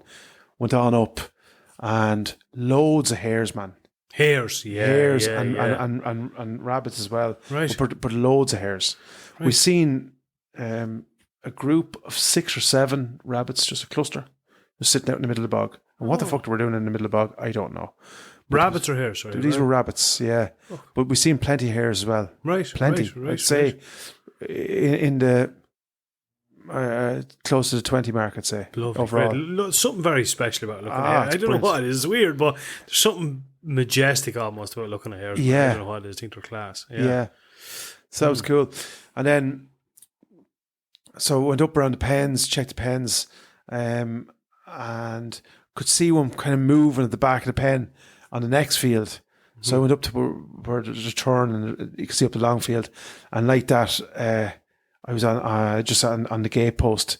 And the fucker came out about 10 feet and just did a little kind of a C and back into the wood again. Yeah. And I couldn't get him on the night vision because getting the white out on there's a fucking bush. Mm-hmm. So grand, tipped on again and went up to another lane. And with that, there was one creeping, probably 110, 120 and around that. Mm-hmm. And so like that, up in sticks and nailed him. And he was just, there's a small little tributary of the bigger river. And he was just on the other side of the bank. So Nolly said, I'll pick him up in the morning because he was on the front field, just across from Nolly's field. Yeah. Or from house. So I said, grand, we will keep moving. Went on up to the top of the bog, right to the end. A few badgers out, and I said a few rabbits. And there was one fox kind of on the left hand side, but he pissed off the very minute the jeep came up. So went down to the end of it, turned off the jeep, out with the collar, and I was saying, just giving a little rattle on the squeaker, and nothing moving. So I fucking went into my bag, picked out the old mouse call, the fucking cheapest ship mouse call, just for something different. I started giving it a thing, and next thing, lo and behold, seen this yoke way up in the high bog coming down. I said, this fucker's going to come into this. Mm-hmm. So got set up, and instead of coming straight down, of course, no, fucking took a sharp left, but he was still way off. So I was jiggering then, trying to get me set up, moved across, because I was getting white out in the bush where he was coming down. And then I thought I'd lost him. But I'd say what had happened was he come down, winded me, turned back, and started to back up where I thought he was going to go in the first place. Yeah. So set up, hadn't a huge amount of time to think, spot him on the thermal. I was, there he is. But I knew if he had got to where the bush was, I was game over, because white out, you know what I mean? Mm-hmm. My sight. So put it up, and I said to Nolly, he had the thermal as well. He thought it was wizardry, this fucking thermal stuff, you know what I mean? And he was there, I said, geez, he's a bit of a tip away. I said, fuck it, up I went, and not a huge amount of time, went slightly high, just and bang, and fucking I seen him drop in the scope, but obviously you don't know whether he's after scarping. Yeah. No, he says he's hit. And I knew about his slap as well. Jeez, I was delighted. And I like, when you're looking through the thermal, it's deceiving. Some stuff can seem a lot further away. Yes, you know what I mean? Absolutely, yeah. So Nolly says, sure, I'll go down and get him. You mark the spot. And I said, no, you're not going there and walking your own. I put on the fucking head torch, and I said, fuck it, if you don't find him, I'm not letting you walk, because there's all drains, Yes. So if you can imagine, there's like, I'd say there are about 50, 60 metres in between each drain, these cuts. Yeah. And you're up to the high bog. And I was at the bottom corner going across it up to the top corner. So you can imagine a long rectangle that way, as I thought. So Nolly says, he's down, he went down the front. I said, no, he's in the second one, do you know? Mm-hmm. And I said, no, I think he's down the bottom of this one. He went right down to the bottom, no sign. I was up at the thermal, see could I see, and I said, no, fuck it, I think he's over there. So I went into the second one, and there was still no sign. I was, fuck, he must have ran off, And I was starting to think, and so that I stepped up into the high bog, and I just go up. I said, no, there he is, stretched out. I said, he's over in the next one, Nolly. And Nolly said, yeah, jeez, he can't be in the third one, man. Yeah. It turned out, man, this is no messing. He was over on the fourth one, just on the edge of the. Just on the drain between the third and the fourth one. Do you know what I'm saying? He was on the fourth one side. So I couldn't step it out because of all the drains or whatever. Yeah. But it was over 350 metres, man. Be the love and it was the longest shot I've ever That's unreal. nailed. So Nobody couldn't believe it. Stone fucking dead. He said, "Jeez, there's some bullets you have." That's not the bullet, Nody. That's not the bullet, Don. Brilliant. But I think Everton, there was no wind. Funny enough, it was blustery enough, not blustery, but it was a sharp enough wind. Maybe a half an hour before that, and I think Everton just came in. Came into it. Lovely, yeah, and a little bit of luck as well. I was thinking, because I was looking at the video you put up, and I was like, fucking hell, that's a long way off, And I was kind of looking at the video you sent me. It was like 2 minutes long, and then it was going, and then it was getting towards the end of it, and I was just like he wouldn't have sent me this, but I took the shot, but I was like, geez, he wouldn't. Something. I was expecting another fox to appear from somewhere else. Yeah. And then it was like turn and bang, and then I could hear the pulsar and the buzz, buzz, buzz. The zoom was like, I couldn't go quick enough. I was like, yeah, you're home there, lad. That's as far as it's going, and like that, just on him, bang. And it was just like, I was like, Jesus, that was the quickest I've ever seen you taking a shot, man. Because if you, I don't know whether you've seen it in the video, but there's a tree that comes into the vision. Yeah, and the White I House. knew when that comes into my vision, I'm gone. So yeah, I was kind of just taking it in speed. But look, probably rightly so. I didn't have. Now, when I was taking a shot in my mind, it didn't seem fast at all. Do you know what I mean? I was kind of, but it was fast. It was, yeah. But delighted with that. And then I told you so that was 120 yards. Yeah. And I probably a little bit longer, but say 120 yards, right? Yeah. We'll say 350 plus in that one, right? Yeah. Coming out the gap, and I'd say, man, 60 yards. Yeah. Right? Yeah. And I know what I'm doing wrong, but I'll paint the picture first. Now, if a fox is walking across you, right, in an open field, you're shooting down into them, safe as houses. No whiteout, no bush. I'm on the fucking gap. Yep. Looking into the field. He's broadside. Do you know what I mean? Yeah. You couldn't get better. Not if you had it through the suppressor, you would have killed him, Yeah. So up I go. I said, this is fucking all too easy. Yeah. Up in the thing, little bit of puff of smoke. And next thing I see the fucker. I said, what happened there? You missed. That's what happened. He said, how did you miss that? I said, I don't. And I looked through the scope, man, and I had set my profile for 200 meters when I went out. Oh, shite. Because when we were going up to the bog, which is, the long, in the first bog. Yeah. And I set my profile over 200 meters. And I did this the night we were out, which me and you and Big Mac, remember? Yeah. And I just said to Rob today, I said, I fucking think I left the profile at 200 meters. And he said, you'd be going high, obviously, on that, Yeah. So that's what I'm blaming, man. But because I couldn't have been. Do you know the way when you miss one, you start to overcompensate, or you pull, or you get jittery? I couldn't have been more calmer. I had all the time in the world. I set up. I wouldn't mind if I had a thought of it. I would have had the time to, because he was just grazing, just nosing. But and I'm not trying to, but the difference between with a 6.5. The difference between 60 and 200 yards is probably only about an inch and a half, maybe. Yeah, but if you take it, say, I would have. This is just me now. I always go slightly on the higher side. Do you know what I'm saying? Yeah. I don't know why. Yeah. I know I should be going just on foxes. Yeah, so probably just graze them. Just graze them over, Yeah. Now Nolly did reckon, because we seen him when he went in, he didn't. The other way when a fox fucking and then bolts off.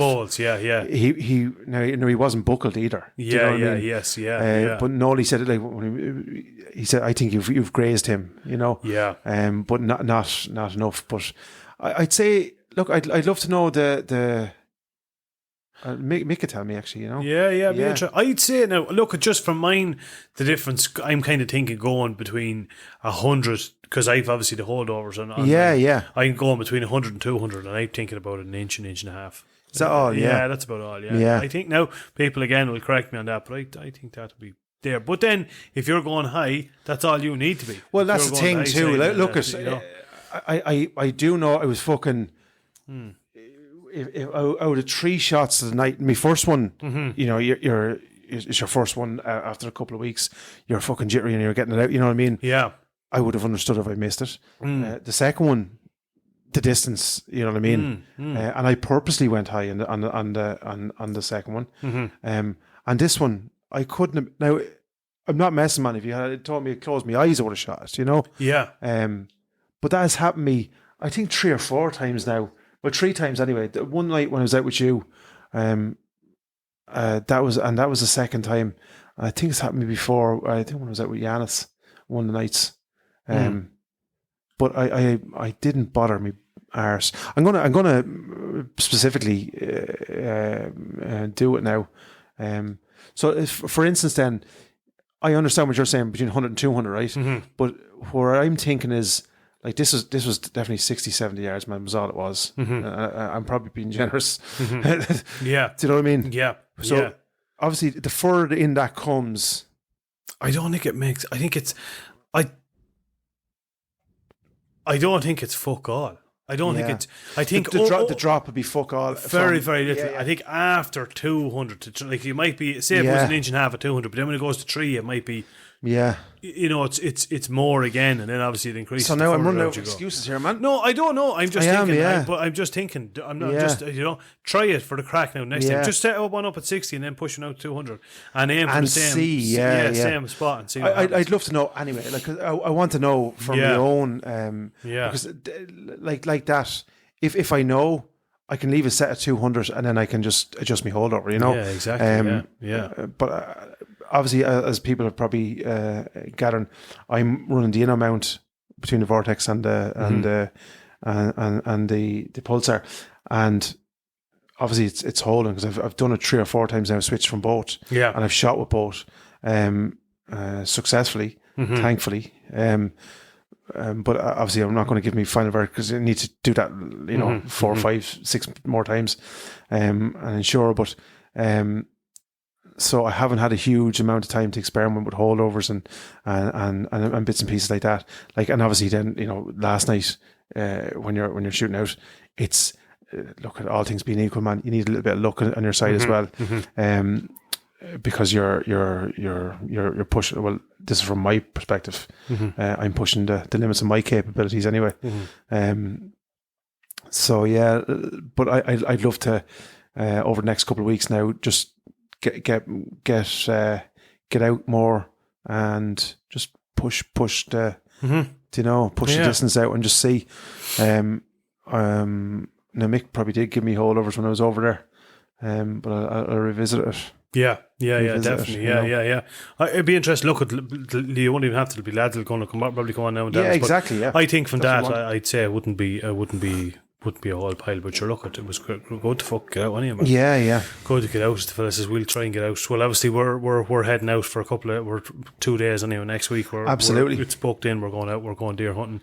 At long fucking last, because I didn't think we were ever going to get around to it, but we're going to get out and we'll do the podcast when we're going out as well, you know. We'll do a podcast and we'll do a bit of foxing now, I think, next week as well. Yeah, definitely. Yeah, when you're out foxing, man, I think it's one of them things where when you're not doing it for a while, you kind of you know, but the very minute you go out, yeah. Like, it was 2:30 last night coming in, man. Yeah, I like that. I said to Noel, he said, what time is it? I said, it's 2:00, man. It's what? I had to be up at 5:30. And I said to him, like, he couldn't believe it. But he rang me this morning and he was all like buzzing. Do you know? Yeah, absolutely. Yeah. I remember, man, like, you know, but well before we started the podcast, before even you remember when I came home from Australia and I hadn't done any shooting or flamping or anything in fucking ages. And a good friend of mine at the time, who we would have shot with years ago, you know, says to me one day, "Should what going to happen?" And he had 22-250, and he says, "Yeah." And like that, one night slamping out, and the next day, man, it was on looking for rifles and looking for this and on YouTube, and it was just like, you know, you just get the love for it again. You just get that passion for it again, you know. You just have to make a bit of time for it, I think, is the thing. And I think it's like, that's the thing. Say with lads, the pheasant shoots, because it's a long old gap from the end. Then you don't do anything for months, and then if you don't do it again, then the grog goes off. Yeah, until you do it again. Yeah. You know, and that's where. And I think that's across the board. I put up the video on the gun club group this morning, and Noel said one or two of the boys had rang him then. Why he was doing that, you know, must go out, which is next night. Do you know what I mean? Mad so no more. Lads, I think the videos kind of help that. Yeah, because you can talk about Do you know what I mean? Yeah, absolutely. Yeah, you can relive it. Like, yeah, and obviously then there's a bit of crack. Then, do you know what I'm saying? Yeah, I'd say to Noli, that's the longest shot you've ever seen in your life, isn't it? You know what I mean? And I'll drag fucking mileage out of that man. It's great. It's great. And don't, I suppose people who are not were listening and saying about fox hunting and stuff. The crack, like, even if we didn't shoot a fox last night. Oh yeah, absolutely. You know, we'd have a great 100%. Chat. Yeah. And funny enough, this is mad. He said to me, I was actually going to ring you to see where you're going to go out again, because I brought him out a couple of weeks ago, maybe 5-6 weeks ago. I was more 7 or 8 weeks ago. And he said he normally has to put these eye drops in his eyes, right? Okay. For something in his eyes. But obviously I had the Lemke at the time. Oh yeah, yeah. And I gave him my pulsar, you know. Yeah. And so he was looking out through that while I was doing the test on the Lemke or whatever. Yeah. And he said to me last night, he says, do you know, he says, for 5-6 weeks after, he said, I was out with that thing, he says, I didn't have to put an eye drop in my eye. And I said, well, jeez, lad, there's an excuse for you now. Tell the mister, dropping $4,000 a month. That's exactly a fuck eye drops. Should I save you 20 euros a week on the medical bills? That's the fuck, lad. Yeah, you're actually making your money. That's fucking brilliant. Holy shit, yeah, there you go. That's class. But we're thinking about going out again now next week. And he said, because like that, when you're out with the Thermal, man, like we seen 20 plus foxes last night. That's unbelievable, yeah. Jesus Christ. That is crazy. And that's only around the gun club. Like, and you know, we policed that fairly well. Yeah. Do you know what I mean? For sure. Yeah, Jesus, that's unreal, man. Yeah, yeah. Actually, I want to say to you, remember you were talking about there about grays in the back, or, you know, the fox. Yeah. That happened to me about 2 years ago now, when I had the 243 first. I had it before the deer season. And I was out, and I was over in Ballinabrackey, out in an old stubble field. And I shot at a fox, and it was probably my second time to use the rifle. And I think it was around, say for argument's sake, around 200. But it was like as if I'd hit him and he went to ground. And then when I went looking for him, I could not find him. Do you know what I mean? So, and it was, there was a bit of a forestry behind us. But anyhow, fast forward about 3 weeks later, out in the same field, fox mooching around. And he kept peering away at me, and I just kept going down after him, and he'd peer away and down after him. Eventually I got him to stand still for long enough, got his shot off, bang, hit him, went over to him. When I went over to him, man, as true as Jesus, a line straight down along his back where the bullet was after just clipping his back, the one before. Yeah. There you go. Yeah, that is no, obviously, like, no way of saying, that was definitely him. But I mean, do you know, it was? Yeah, like, exactly. Yeah, but that is the truth now, honestly. Yeah, genuinely. Funny enough, I was just, when we were having the conversation, I remember this time last year, because I was out shooting with a mate of mine, and he actually rang me today we were just chatting about hunting and stuff, and he wants to go back out. Actually, he doesn't have a rifle on, but he loves going out, you know. Mm-hmm. But I remember I missed a fox the night I was out with him. I think I shot 2 that night, but I missed one early doors. And I remember, I think I had a conversation with you. I'd missed 1 or 2 in succession at the time. And I was being overcautious, you know, I was going too low. Do you know what I'm saying? Rather than going over. Yeah. And then I probably gone the other way, you know, where I'm trying to, you know, like, let the bullet glide in. Do you know what I'm saying? So going slightly higher. Yeah. So maybe that's the root of my problem. But look, as whoever's listening in can there'll be people out there who will be able to tell ballistics or else just tell me that I'm fucking shite. Which is probably it will be an interesting one to hear back exactly. To see what it is, you know. And I think over time, over the next couple of weeks, we're going to fucking find out. Yeah, absolutely. Yeah, man, 110%. Yeah. Just on that before I go, I'd love to hear about people get in touch. We do love people getting in touch. We get an awful lot of people contact us. We always try and get back to as many of them as we can. Obviously, we're both working full time, so it's not easy. But 308s, it's kind of, I don't shoot a 308. You don't. Most people that we know don't. I know Yanis has one, and George, but it's kind of, I don't know. is it a popular? Like, do you know what I mean? Like, everyone seems to be 243s, 6.5s lately. Anyway, geez, everyone is, and his man, his dog is 6.5s and kind of 270s. How many? I'd love to get feedback from people shooting 308s. What they like about it, what sort of distances. Some of the the drop. I know people say it's drop. The variations different. If you're someone that's what are the pros and cons? Yeah, what are the pros and cons? Yeah, if you're out there and you're using a 308, definitely drop us an email and let us know. How are you thinking? No, I don't. Not that you're not set. You're not set on any one caliber. Yeah, yet. not even. I'm not set. It never I know it's a caliber that exists, but I never even considered, and I don't know why I don't. Yeah. Do you know that sort of way? Yeah. It's like, I know it's a caliber. I know the rounds are cheap. I know the options are. The amount of different rounds you can get is absolutely unbelievable. But funny enough, anytime I've walked into something there's so many. There's great, or there seems to be tons of different types, man. 308s, yeah, tons of different types, and they're not there. But I still don't know why it never is an option for me. I never consider. If I go and looking at it, it's available in 308. Like, my gun is available. That particular model is only available in 6.5 and 308. But it wouldn't have even dawned on me to go for 308. Yeah. Which is weird. So I'd love to know get in touch and tell us what's the pros and cons. Yeah, exactly. Yeah, absolutely. Yeah, for sure. We better wrap it up, man. We better, is right, We've lads. been motoring around there for a while. Any plans for the weekend? What do I have planned? Nothing immediate now. I've obviously a busy day tomorrow, but football matches then Saturday, nearly all day Saturday.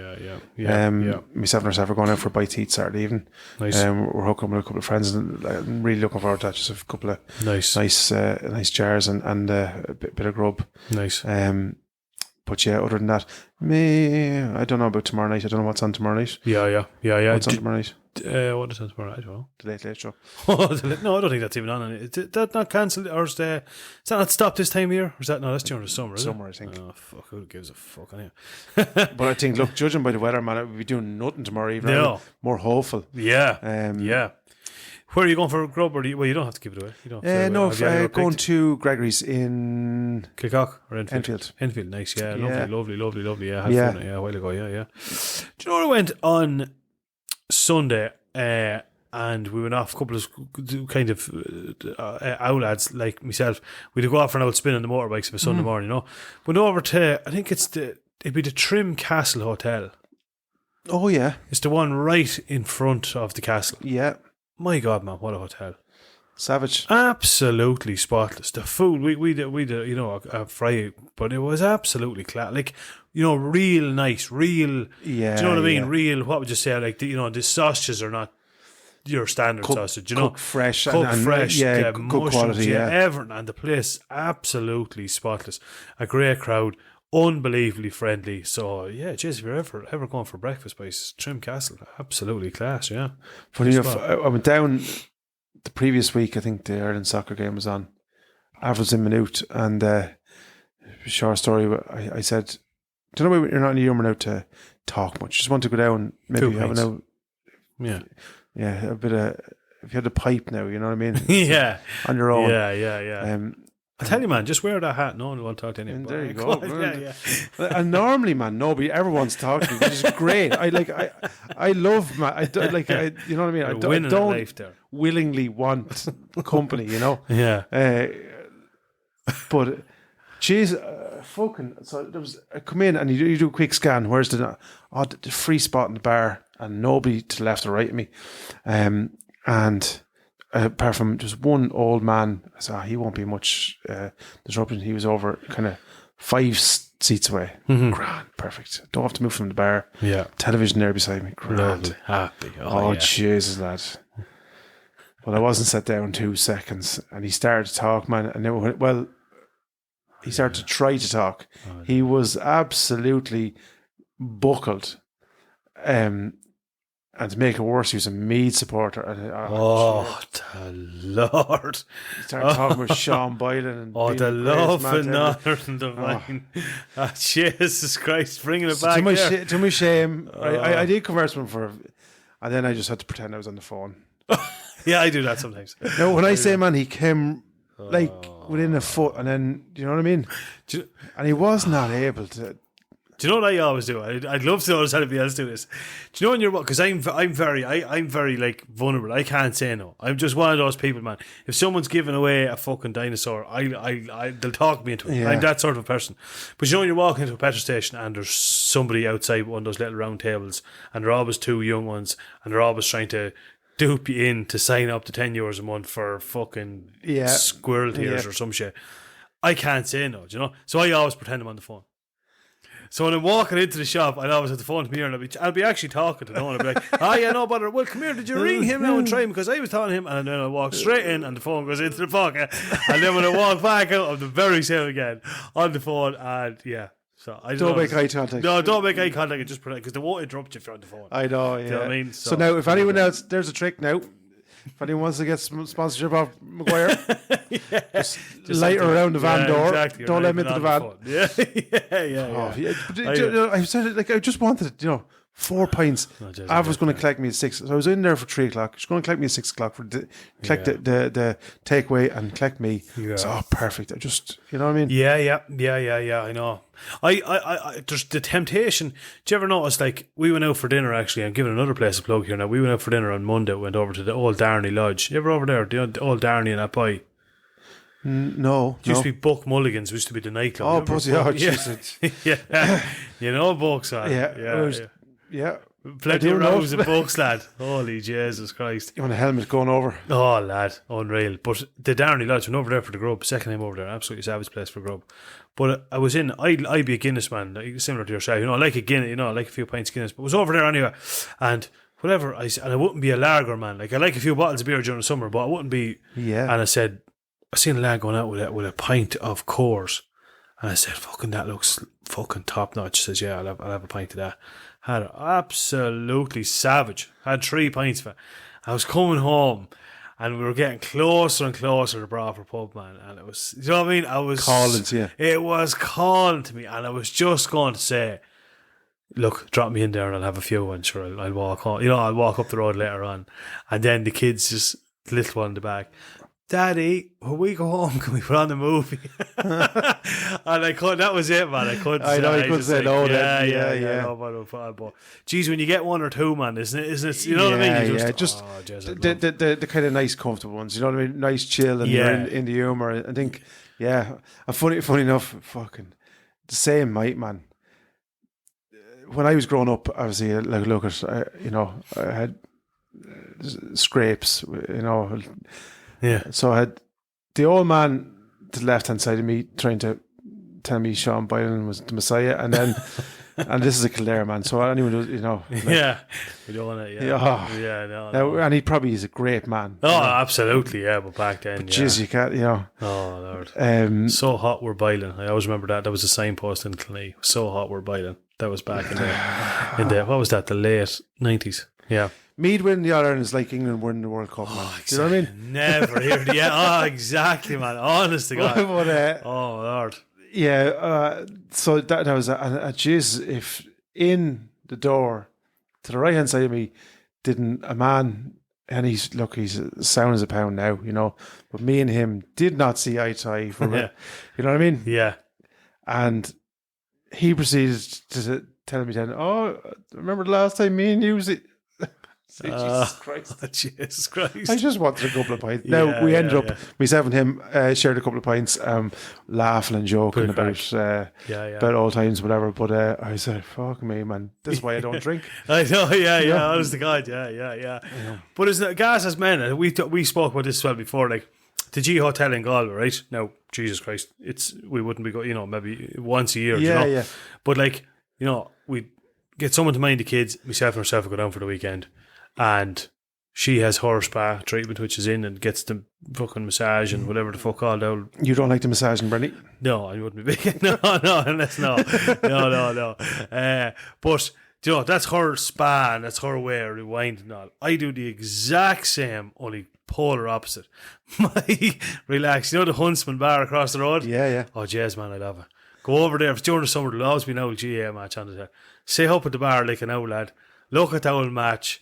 And flick through Dundee on the phone. Oh, lad. Happy out. That is my that is my happy place. That is just... That's cool, man. I love it. Absolutely. And she's always saying, you'd be so relaxed. I says, Deb, I am the most. If I was any more relaxed, I'd be asleep. This is my heaven. I absolutely fucking love it, man. Yeah, and I get that. A couple of times, just because you think like we obviously don't do it. Like, there's loads of people do. Spend a day Saturday in the pub. Yeah, but it's kind of like a novelty. For, you know what I mean? Exactly. Like even racing, and I don't have a huge interest in racing. Yeah, like there's no race on the television. You watch it. Or I might put a fiver on a heart. Oh, you would that? It's unreal, isn't it? So, oh, jeez, we're cats over here. We're absolutely catfish, yeah. Dundee is lethal, man. You flick through Dundee, like, and you start looking at ads, and you're actually strongly considering it. Like, you're looking at it, you're like, there's a decommissioned fire engine for, like, it's only like fucking €350. Should I come in handy there? Like, geez, I'd fucking like to be around the gun club there, you know what I mean? Watering the pheasants. It's only like €300. Oh, for fuck's sake. Unreal. Now, we have fishing trip booked in. Yeah. Oh yeah, we're nailed in. Yeah, so stay tuned for that. We've a bit of crack coming away for that. Yeah. That'll be good old crack. We're booked into a hotel and all that night. Yeah, that'll be deadly. Can't wait for that. We'll paint the town green that night. Yeah, absolutely. Now I want to throw one thing out to you. Go on. And this is probably shouldn't be using this time to throw it out to you, but like, would you never stopped you before? Well, no, it's me and McKeever were kind of discussing, but like, would you stay out as long on the boat this time, or would you? What do you mean now? Like we headed off. What was it, 8:00 that morning? Yeah, wasn't it? It's a long old spin. It's a long old day. Like, would you? Like, we were thinking, like, would you fish till like 12 o'clock or something, and then say drop us over, like fish flat out? Do you know what I mean? Yeah. Get our fish, then go to the island, have a couple of spoops, back in then. Yeah. What do you reckon? Could do that, yeah. I just think, like, because the last time we were knackered, yeah. Maybe even to knock an hour off the fishing, do you know what I'm saying? Yeah, exactly, yeah. Go over and get your bit of grub, a few pints. And then truck on back and get all cleaned up and everything. Because remember the last time we were like, geez, we were all over the place even when we went out that night. Do you know what I mean? And look, even depending on I was just thinking even on the weather, like if the weather's not great, like we were lucky with the weather last year. We were. We actually were, yeah. Because it was two best days, I think, there was the summer. It was, it was. But if the weather isn't great, like, do you call the island and maybe truck back in, get changed up, and then get, you know what I mean? Yeah, absolutely, yeah. Do the dog on it. Yeah, do you know what I mean? Yeah, no, I'd be in favour for that. If the weather's shitty or it's real choppy or whatever, I'd be like, look, savage. We got our fish, great crack. Let's spin on. Yeah, because we've done the island we as have well. Done the do you know what I mean? Yeah. You could knock that bit off it. Do you know what I mean? 2, yeah, exactly. Yeah, it's probably 2 or a bit more, 2 hours. 2 hours, yeah. But I just think on the boat for that long, like that night, we were wiped, like absolutely wiped. Sure, all of us were doing the. Oh man, it felt like I was on a fucking what's it called, a trampoline. Yeah. Do you know what I mean? Now there is. Since you're dropping, let's all drop. I was going to. The challenge is every man that goes on the trip. I never won my prize last year, but anyway, it doesn't go on. Never got. But go on. What prize was that? I was the only one that caught a cod. Only one to caught an Atlantic cod, man, the most prestigious fish. And what was there? Was there? Well, I don't know. I was presuming somebody was going to give me an award for it, but it never happened. But anyway. You have to name the challenge before you win it, man. Do you know what I mean? You can't just say like, "Oh, geez, I caught this. That's the prize winner." Do you know what I mean? Well, I kind of, I caught small mackerel. What do I get? You get a small mackerel. But the diving board in not a hope. The diving board. Come on now, you can pick the level. I couldn't give a bollocks, lad. Not a hope. Why not? Not a chance. No. Pick something more, like by the first round or something. That's easy. No, man. You just walk over and you just drop in. No. Why not? Well then, because you have to go. Like you're just adding more stuff. Because then you have to, you know what I mean. You're down there for 2 days. You're down there the Wednesday and the Thursday. Yeah. No, we're down there. Wednesday. Oh yeah, home to Friday. Yeah. Correct. Do Friday morning. Yeah, it could be it might sea swim Friday morning. Sea swim. I might do the sea swim, alright. Yeah, I might do the sea swim. So bring the dogs. Yeah, fuck it. Yeah, it's not bad. That's not a bad one. Yeah, I suppose. Yeah. You have to do the sea swim. You know? I do the sea swim, but I'm not mad into jumping off like mad heights. Do you know what I mean? I'll fucking end up probably doing it when the tide's out. No, break me 2 legs. You know what I mean? Yeah, so, no, that'd be good old crack. That'd be better crack. Right. We'll do that, so. Stay tuned. Give us a like and share, and you'll follow us on all our social media. Anthony, in fairness, is the top man. He's always putting up. There's some great polluting. There's always great stuff. In fairness, there's lad on there. We'll finish on this, right? Yeah. But he doesn't like us. I think he doesn't like us. What? Maybe he's missing your advice because, like, I'm on the social, so he's probably sick of me. But so he's probably and if he's listening, Harry John. But he couldn't even bring himself to watch the video when I was doing the video with the young lads, with the prize for Shane for the and so he commented on the bottom of it. He said, I'd rather watch paint rust. Can you just tell me who the winner is, Shane? So he's at home now licking the rusty end of an exhaust pipe with his headphones on. So you can loosen your G-string there. Brenny's back in your earwaves. Jesus Christ. I must have missed an awful lot of stuff in my absence there. But in fairness, what a great comment. I'd rather watch paint rust. So an interesting dude now, I'd say. Oh, it's cool, man. I like it. It's a good comeback. I like it. I like it. Well, look, hopefully that's a bit of entertainment for us for this week, and we'll be back on next week with a bit of deer hunting and a few other bits and pieces. Again, just another thing, anyone, if you've any stuff coming up that you just want a bit of promotion on, you just want to talk about a bit of coverage, give us a shout, and we'll more than happy to give it a shout out. All right, over and out, man. Have a good weekend. Stay safe and stay hunting. Take it easy.